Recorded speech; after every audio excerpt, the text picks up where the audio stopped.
Should we start? Hello.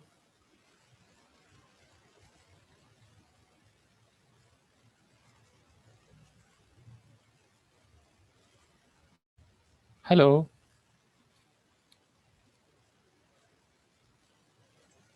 Good afternoon, Shahrukh sir. Good afternoon. Good afternoon. Good afternoon, Shahrukh. Good afternoon. You can just switch on your webcam first. Okay. So we'll have a just trial run of your audio. If you can just Okay. Wait a sec. Wait a sec. Let me. just go ahead. Oh, okay. Myself, Shahrukh from NIT Srinagar, National Institute of Technology. Perfect. Okay. Are we ready then? Yeah, we'll be going live in another 5 minutes. 5 minutes we'll be going live. So in the meanwhile, if you have any presentation which you want to share, we can just check if it's working.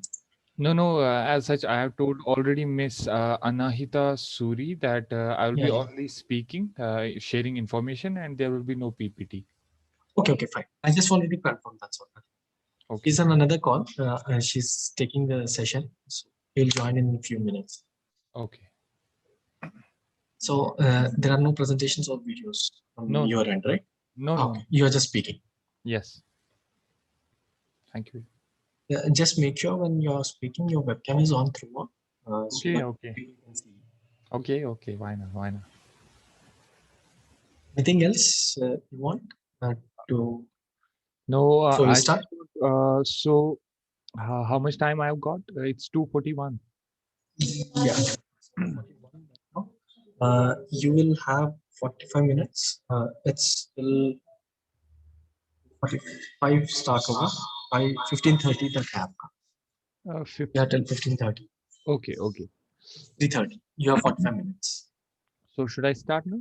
No, first Anita will introduce you to the viewers, and then she will give you the cue, and you can go ahead.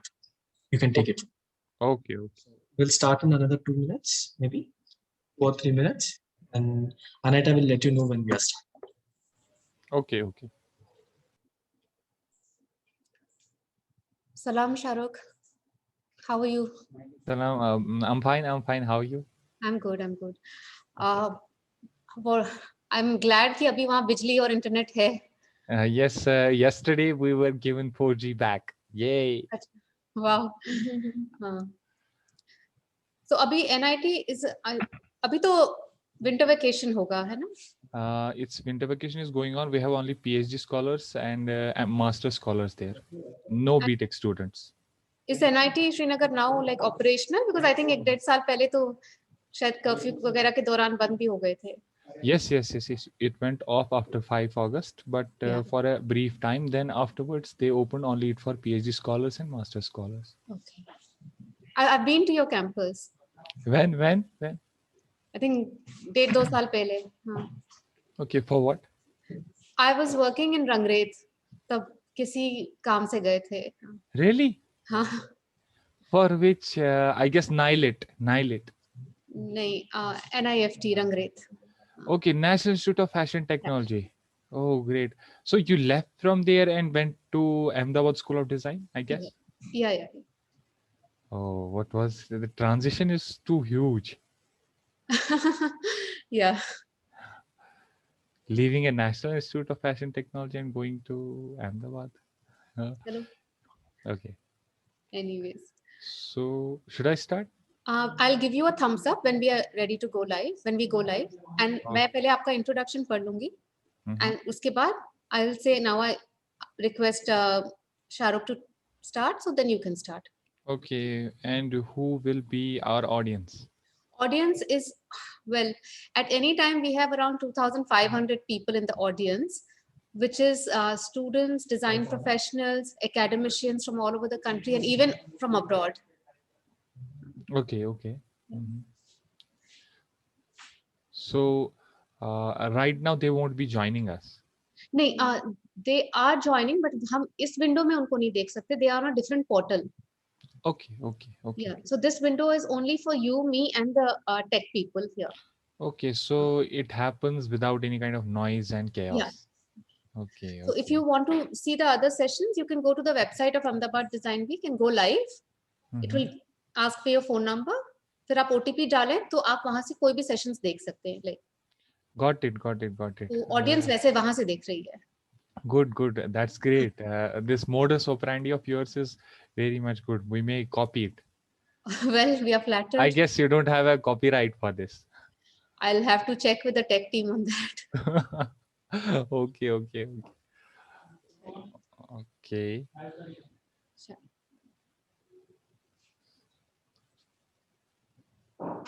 One minute.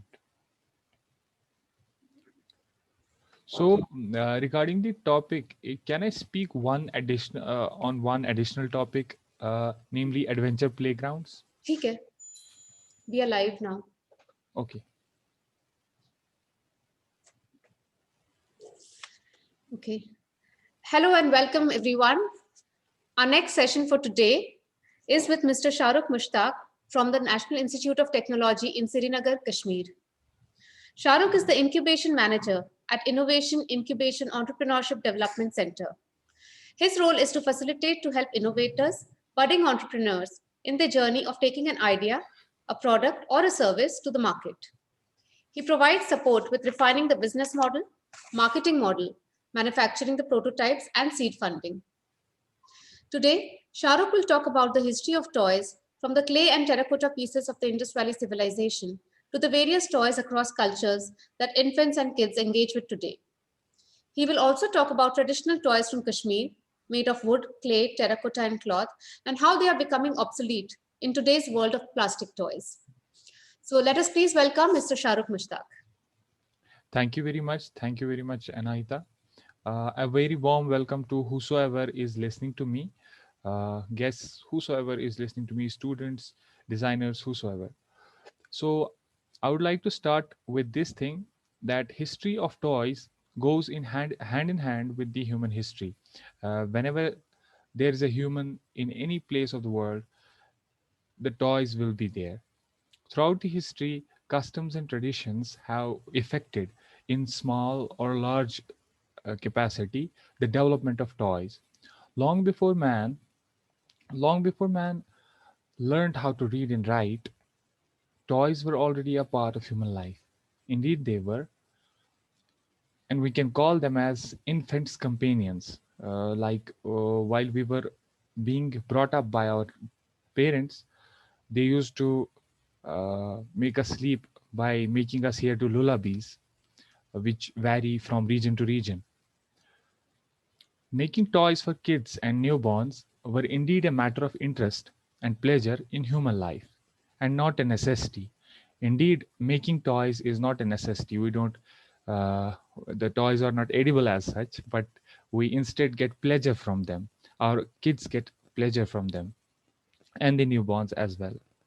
It is evident from the archaeological proofs that among the Indus Valley civilization, the Harappans and the other civilizations like you can say Mohenjo-daro sites, they can give you a proof that they also used to have toys made of clay, terracotta, and wood.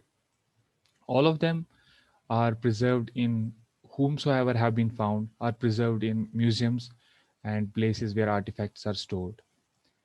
It is basically a natural instinct of newborns and kids that in their infancy they are moved they are moved by the articles and things around them, such as they were made in the older civilizations in the world. But here, as I'm specified to talk about the history of toys in Kashmir specifically, or J&K as a state, I would be touching that part in specific and the development of toys in general. Many psychologists say that the toys give us, when we are infants or newborns, they give us the understanding to think rationally and to act in a step-by-step algorithmic manner. For example, if a newborn is given with a toy making a sound, so by making movements, that toy is making a sound. So his actions are a cause, and the effect is the sound. This rationality is basically stored in the mind of a learner, which happens to be an infant or a newborn. So the toys as such here don't have only the meaning of pleasure as such, but they are a source of learning as well. According to the historians of Kashmir, just before 300 years, we don't have a long written history of toys here, but there are some markings in the culture books, known cultural books, that before 300 years, children's literature, which mostly comprises of lullabies and the toys, were present in Kashmir. And specifically speaking about Kashmir, the toys were made of cloth, terracotta, clay, and wood. Though wood may not have survived throughout the ages, it may have gone down in the form of fossils. Maybe some of them were recovered. I don't know. But stone, clay, the toys made of those materials have been recovered, and they are well preserved in places like museums and artifact stores. So before plastic and metal toys came, there were many places in J&K. Specifically, whom I want to speak of is a place called Chari Sharif. It's a famous place here. It basically contains a Sufi dargah there. So there it used to have a market wherein the locals used to make toys and sell it to the people around them, or whom the people who pilgrims who used to pay obeisance at the shrine. They used to also buy toys from that place. Chari Sharif, name of the place. It's in the Pulwama district. Then also there was another place called Baba Rishi. It's towards Gulmarg side. Gulmarg is famous as a tourist location. It's in there also. Uh, Baba Rishi is a place towards Gulmarg. Uh, whomsoever have a luck to visit Gulmarg should pay a visit to Baba Rishi also, to have a hands-on approach for this also, to have a hands-on know-how of this thing. This Baba Rishi is a place in the North Kashmir, wherein also the archaeological evidences have been found that there was a market there in the past where people used to sell toys. And it's written down in the cultural history of J&K also. Then also in Srinagar, there were two places wherein the toys were sold in large numbers. Firstly is Jamia Masjid. The Jamia Masjid is as now currently in its pristine form. It has been renovated a couple of times, though it's known for some other reasons. But it has a market around it, Jamia Masjid, in which these toys are sold to this day, but not of those pattern and those textures which it had once upon a time. But the market is too old that it has its own history of selling the toys.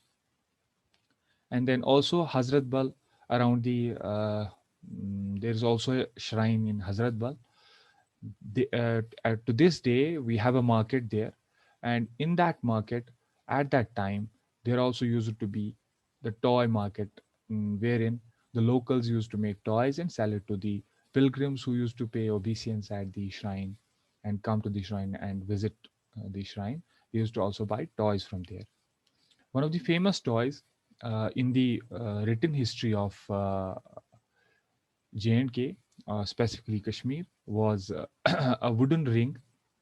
It was a wooden ring uh, which was basically tied with threads from the inside, and then smaller rings would dangle around inside the larger circle, inside the larger wooden ring.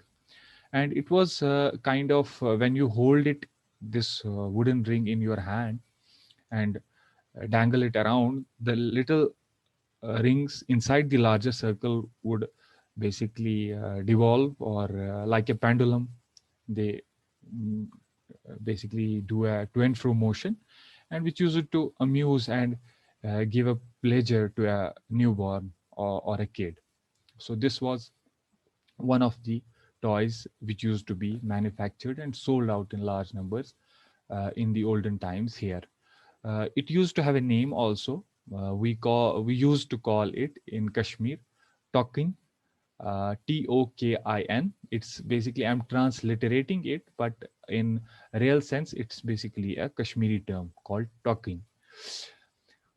Another toy was called a Watni Gur, and Watnegur.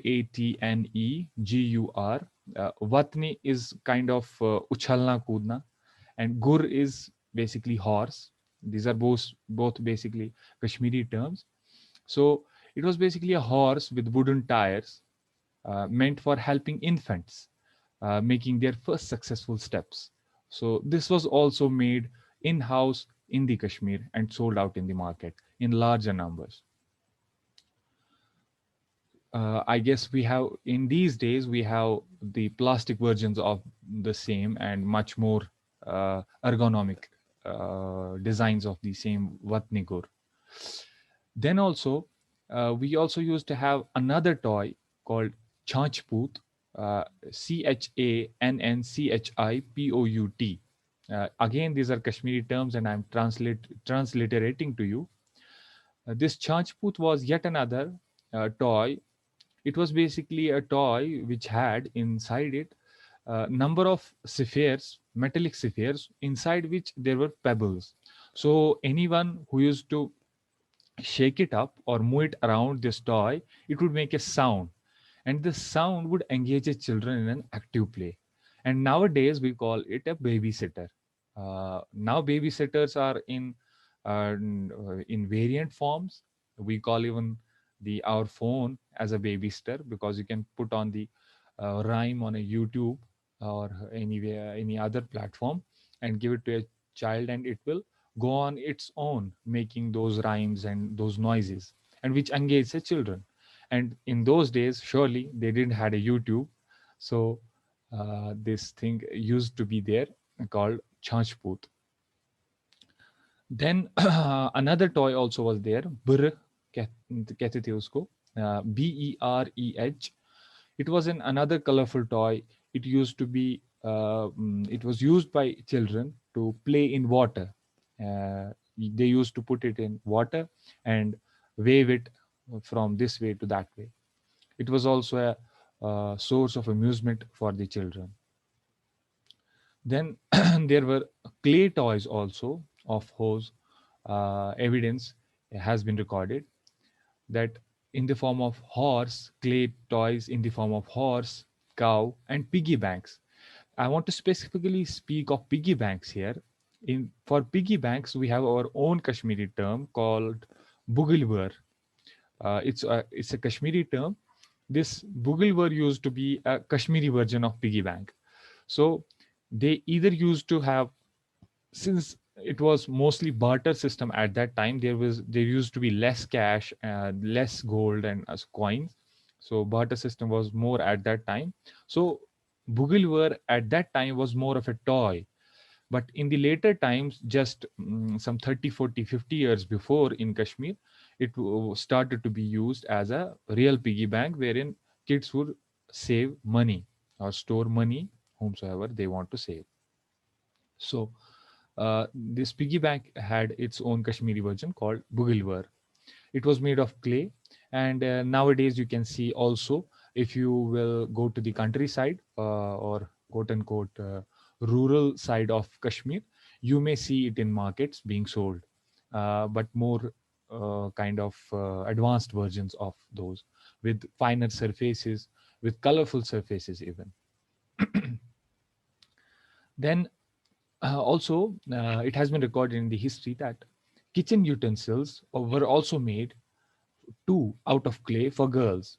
In order to, it was basically a patriarchal society. here in J&K.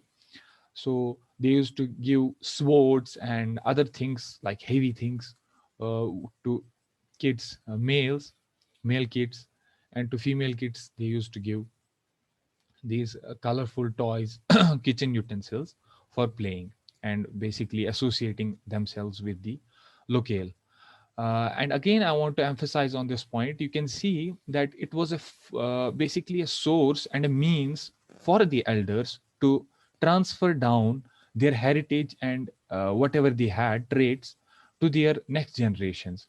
For example, in Punch district and Rajouri district, it is recorded that on the marriage day in the olden times, they used to they had a warrior culture, and the army of J&K used to, most of the recruits used to come from Rajouri and Punch side. It's a district in Jammu and Kashmir. It is so presently. So they used to do certain acts on the marriage, on the day of marriage. They used to lift stones. It sound weird to us, but it was in their warrior culture that they used to lift stones on the marriage day to show the form of chivalry they had, the warriorness inside them. They used to also have sword fights, dummy sword fights on the marriage day whenever it took place in those areas. They also used to have various running races they used to do on the marriage day. Various other things like what in the northern part of India is called as dangal. We call it here as kushtibazi or like that. Kushti is a common term here used for the same. So kushti used to be there also. It's kind of a sumo wrestling, you can say. So, but it has its own rules and rules through which it's played. Then again, there was another a toy called Dajibal, Dagebal. Again, it's a Kashmiri term. It was basically a ball made of cloth uh, for kids in order to avoid injury to them and to have a safe play. This dodgeball, they used to play catch for this. One would throw to another kid would throw to another kid, and they would play this catch game. Also, as far as I remember my childhood, there used to be a game, and our elders told us that they too played that game. That was called Garma. ऐसे बोलते थे उसको, गर्म कहते थे हम उसको. What used to be in that game, that you had some broken pieces of marbles or anything, clay pieces, clay pottery pieces, 7 or 12, I guess, stacked one upon another. Uh, they were laid on a ground. Then the players would scatter around the ground, and one of them would hit the stacked clay things, the stacked clay pieces, pottery pieces. Then others would run away and they would catch each other and throw this cloth ball on one another. So this used to be there. Then afterwards, sorry, I have basically the light is not present. 1 minute. 1 minute.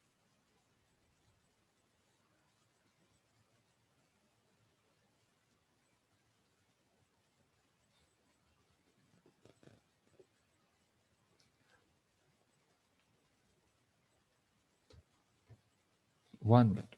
Okay. So what happened afterwards is that in this dodgeball game, they used to throw this cloth ball onto one another in order to basically out him out of the game, and the play went on and on and on. Afterwards, this was basically the part of the history or toy history which I was talking about regarding the Kashmir region. Then comes the Jammu region also. Regarding the Jammu region, we have little less historical accounts of the wider history of Jammu, but there is a book written by an author based in Jammu, but he also says that it's a scant history of Jammu. Means one shouldn't refer to it. It has been drawn out just to basically make people understand about the fact, understand about the history of Jammu. So, what I would be telling you regarding the Jammu region is not very much evident or backed by historical grounds, historical archaeological proofs. It's based on documented documentations by individual people, individual historians, whom used to be attached with higher families, higher ups, and the royal families of Jammu. They used to have a game called Kinu. Kinu is again this Jammu version of the Garma, the cloth ball game. It's there also.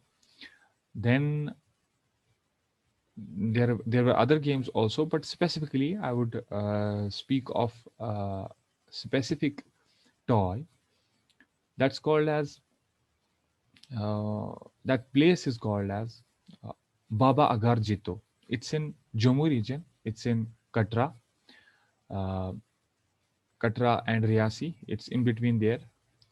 It's a religious place. People go there. People pay obeisance.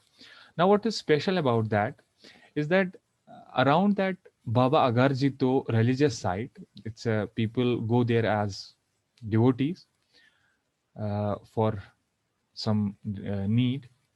They have spiritual belief in that place.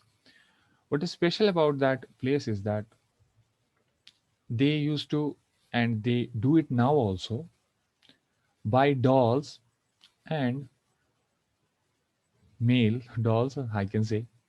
They used to buy these little toys and pay it as an obeisance to that place called Baba Agarjito. It has its own history.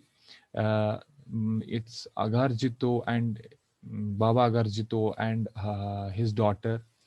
They died because they were not able to pay taxes to someone, and it has a detailed history how that went off, and how this place of worship or place of devotion came up. But the main catch here is we have toy culture here connected with belief now, connected with a specific practice, practice system, belief system. So toys here were used as a form of obeisance to these shrines, to these places of worship. So that thing is continuing to this day also. They also do the same practice today. So this was about Jammu. And also there were some other games like rule based games in Jammu as well as in Kashmir. When the Misa ke, it's a historical thing that happened when Britishers came here. So they brought up certain games to Kashmir and to Jammu also. In Kashmir, we have a famous place called Golf Club. The Britishers, they used to play golf there. So golf from the Britishers, it went to the locals. Now locals also play golf here. I'm connecting it to the present times now. Also, uh, we have a specific place here called Polo Ground. Nowadays, mostly football is played in that ground, but it has got its name there, Polo Ground.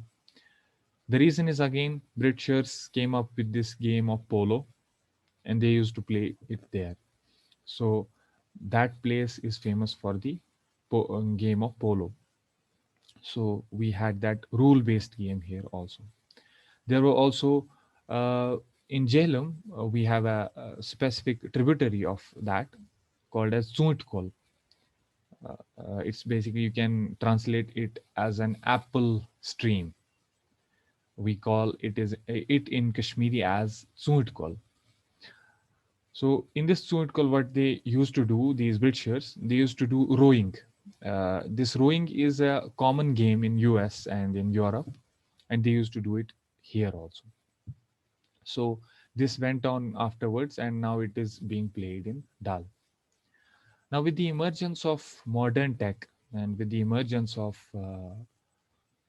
what I must say, with the emergence of plastic as a substance, a cheap substance, and a soft substance which can be molded into any form and any shape, it fast replaced the existing toys which were being manufactured and sold out in Kashmir and in Jammu.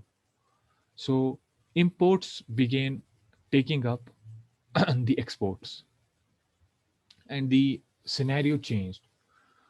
Nowadays, what's happening is that the most of the toy shops, they contain toys which are brought out from outside the state, or I can say more precisely, outside the country, as the markings on them are basically neighboring countries. They manufacture it and bring it down to our place because of its cheap quality and durability and other things. So this was all about what I wanted to share regarding the toy history of Jammu and Kashmir. In addition to that, I have one simple uh, concept to share with all of our listeners, specifically to those people who want to establish a change, or who want to make a change, be an element of change in the field of this toy making or games whatsoever. There's a concept in Europe and US long before 1900s it happened, or I guess it happened in 1900s. That's the concept of adventure playgrounds. It was in the beginning introduced by a toy expert from Germany. Now, I wouldn't go to the dates and events. I would specifically speak of the concept which may be useful to all of us. What I personally see is that in the rural India, where most of the Indian population lives, is that we can't make high end parks like Wonderla there for rural people. And the business model won't let you so, because the investment is too, the operating costs are very high, and you won't be able to run it over there. And the people living there, residing there, they won't be able to afford it. So, what I want to throw in this is that the adventure playground has a simple formula. You specify a place, you specify a ground, maybe 1 hectare, half a hectare, 1/4 a hectare, whatsoever the capacity is. Maybe we can do it on a panchayat level, we can do it on block level, we can do it on a state level. It can be a change in policy. First, after specifying the ground or the square feet area wherein the adventure playground is to be set up, this has to be run by some agency, not for profit, most precisely, or by some government agency. So, in this adventure playground, what we do, we bring in children, children of a community, children of a specific locality. We bring in all of them and tell them, look, this is your place. Build your toys, build your places of amusement yourself. Now, some stand up comedians in the West say that this is not basically amusement. They are doing the play, they are basically telling kids to do labor, forced labor. But it's not as such. I told you in the beginning that the toys and the games are form of learning, and they were used to. Like in the royal families, they used to gift their children with swords, gift their children with various things which used to show up chivalry and warriorness, and thus transferring those traits and uh, hereditary traits to the next generation. So we bring in the children, we tell them, look, this is your place, you want to build it, do it your way. So what the children would be doing, it should be supervised. It should be and it must be supervised, because kids are bound to make mistakes.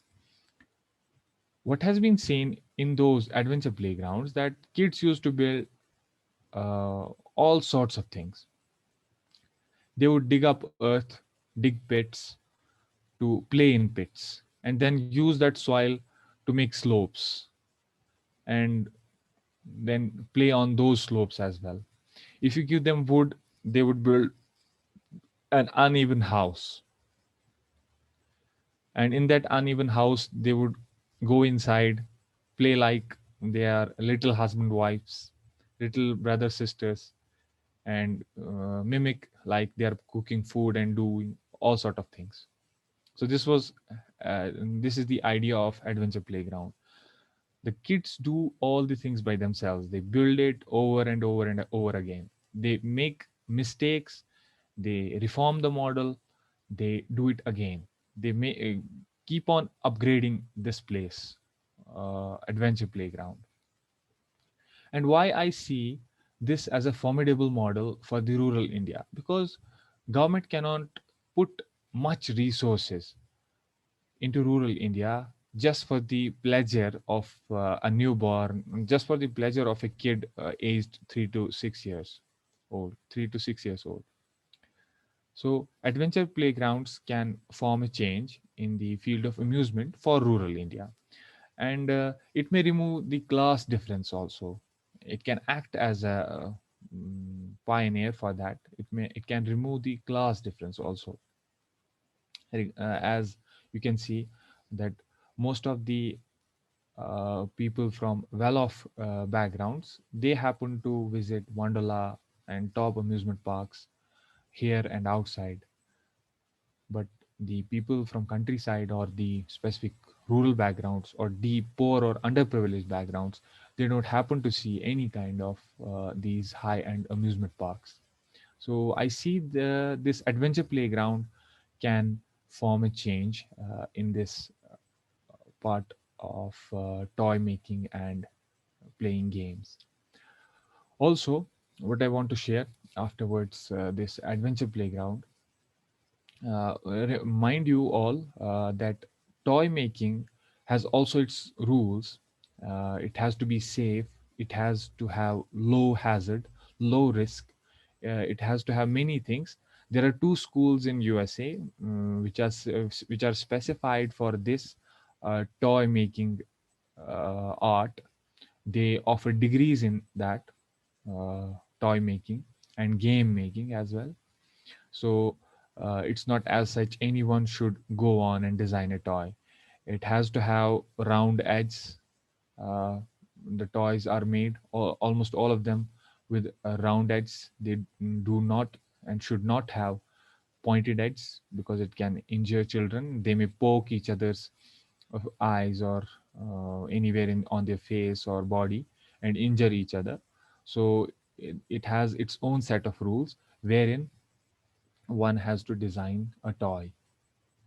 Then also comes the emergence of the modern games, the online games.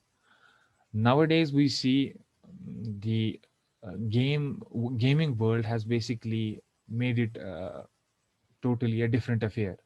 Now, these games are not played by kids anymore or newborns anymore. In fact, we see that these games, most specifically, I would say in India, China, and most of the developed world, PUBG, Free Fire, Fortnite, and all kind of those games, online games, most of them are played by all the way from 12 years old, all the way from 10 years old, maybe below that also, all the way to 60 years old. I've seen myself people as old having too many kids, even their kids are married, but they are also playing these kind of things. I don't play such, but because I see it as a form of distraction. But what I'm saying that it has emerged these games have emerged as a form of challenge for the toy industry as well, because nowadays if you will see around yourself, that kids are no more behaving like kids. There's basically child endangerment going on. They don't behave like kids. Why? Because they are bombarded with too much content online. They don't get off their phone. So emergence of this online gaming is yet another a challenge to this toy making industry, uh, even in Kashmir, even in Jammu, or in the whole of India. So this I wanted to share, because the paradigms are shifting. Paradigms are shifting very fast in education, in industry, and specifically in toy industry as well. I have, I guess, some 10-15 minutes more. Yes. Yes, Shahrukh. So Okay. Okay. Okay. got a few questions from the audience. Okay. Like Okay. to take those. Mm-hmm. Yes. So, what are your views about gender stereotyping in toys? Gender stereotyping in toys. Wait a sec. Wait a sec. You are saying that what are your views in regarding gender stereotyping In toys. in toys? Okay. Regarding the gender stereotyping, first of all, the toys should be gender neutral. But I told you in the start of the talk that in the older patriarchal societies, they used to basically have these toys as a form of making their newborns learn their hereditary traits of warriorness, chivalry, and for the girls, as giving them kitchen utensils to basically, get them along with the society. Their role, basically showing them their role at an early stage. But yes, gender stereotyping is seems to be an evil, but um, it's not as such good. It's my own view. I own it. It's not as such good, but it can be helpful at certain places. It can be helpful at certain places. For example, we use Barbie most of the time. We don't use Barbie for males. Why don't we say gender stereotyping at that time? We have certain set form of toys for males, certain set form of toys for females, but to show the good part of them, maybe beauty, uh, and in case of guys, they may use a Hulk to show the warriorness and the strength. It may be good, but for the wrong means, I don't give it a tick mark. Thank you for that, Shahrukh. Um, the next question is, do you think traditional materials like clay and wood can mimic or replace, smart materials of today for toy making? Can you repeat that question? Do you think traditional materials like clay and wood can replace or mimic smart materials of today? I told you towards the end of the lecture that the gaming industry is the new normal now. In fact, it is said that the gaming industry right now accounts for NFL, so many industries combined, their revenue is equal to the gaming industry alone. So we can see that the online gaming industry is too much immense. Now, coming to the smart materials. Yes, smart materials are the new talk of the town. They can be used in the manufacture of toys, but surely clay, and I told you in the rural India, smart materials you may be able to sell them out there, but the existing norms there are still clay, pottery, and the alike toys. Okay. Right. So thank you for that, Shahrukh, and thank you for this very informative and insightful session. I'll now request my colleague Sharmishta to give the vote of thanks. Thank Hello, Mr. Shahrukh. you. Okay, thank you. Yeah, I would like to thank you for continuing the session, first of all, with the glitch, like considering without a glitch, with the electricity failure It and went all. too smooth. We're It so went too grateful for smooth. that. Okay. Yeah, and I would also, your session was like a walkthrough through history, culture of Jammu and Kashmir. Your knowledge is actually impeccable, and it is a definite takeaway for the budding designers. Thank you very much. I would also like to extend my gratitude from UID, Karnavati University, and of course, Ahmedabad Design Week. Thank you, Mr. Sharo, for the wonderful, knowledgeable, and remarkable session. Thank you. Thank you. Thank you very much. Thank you very much.